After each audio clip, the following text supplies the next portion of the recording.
The Voidz, like all before you, album review, let's chat about it. Hey friends, what's going on? John here from What's Spinning here tonight to chat about this latest album from The Voidz, aka Julian Casablancas of The Void, and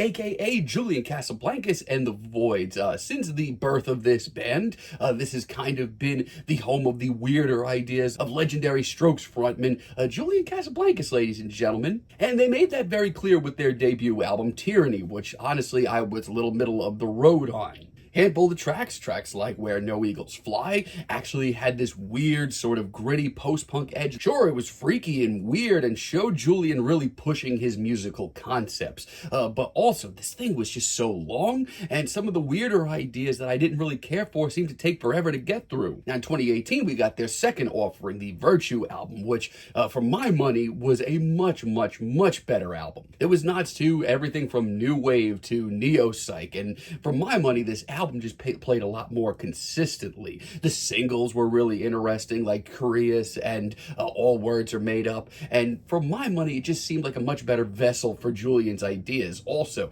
if you liked that last Strokes record and you haven't listened to Virtue yet, definitely give it a listen. Now, the singles leading up to this thing, I do have to be honest, as far as singles go from the Voidz, this crop took me a while to really warm up to. Some I didn't really warm up to at all. But there's still a lot of wonderfully weird moments, like the Overture that kicks this album off. It's nothing absolutely mind-blowing. It's short, it's sweet, but it does bring in the overt campiness to this record that I do really respect. The eerie synths that make up this track just sound so wonderfully odd. And it really sets up the sounds of this record in a really great way.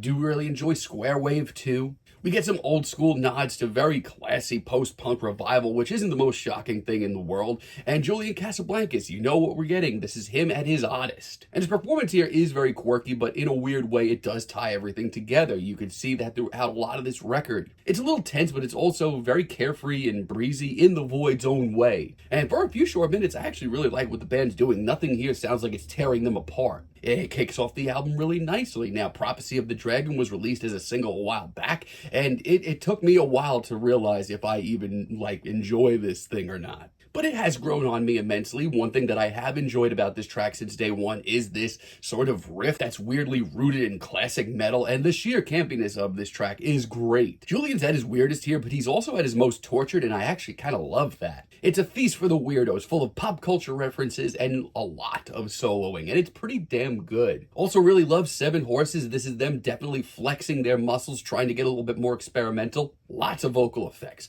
lots of soloing once again, but also it comes together nicely. Julian in moments like this comes off like a damn wizard, keeping this track together no matter what. Just realize this is maybe the most heady music that the Voidz have ever produced. This is an album that you really have to turn your brain on for. However, this is my issue. The rough moments here are very rough, and they pop up quite a bit in the second half of this record. Like Spectral Analysis, for example. Instantly, I am literally pushing myself to stay awake. Somebody in the band said, hey, maybe we can tone things down a little bit for a track or two. The result is just so freaking boring. Nothing stands out about this instrumental, and Julian Casablancas on this track sounds like he'd rather be doing anything else in the world than record this right now. I mean, they're trying to be sweet and tender, and it's just not working. Then we have Perseverance, IC2S, and I don't even know how to take tracks like this. On one hand, the overt campiness once again, and just how freaking out there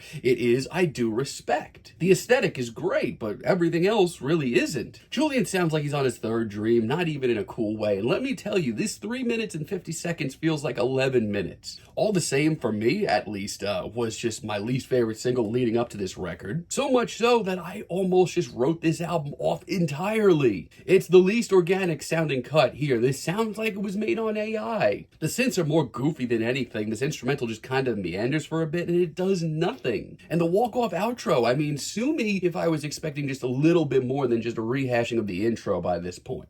I mean, honestly, for my money, it's probably their worst album, but there are a few deep cuts late in the record that do save things a little bit, like Flexorcist.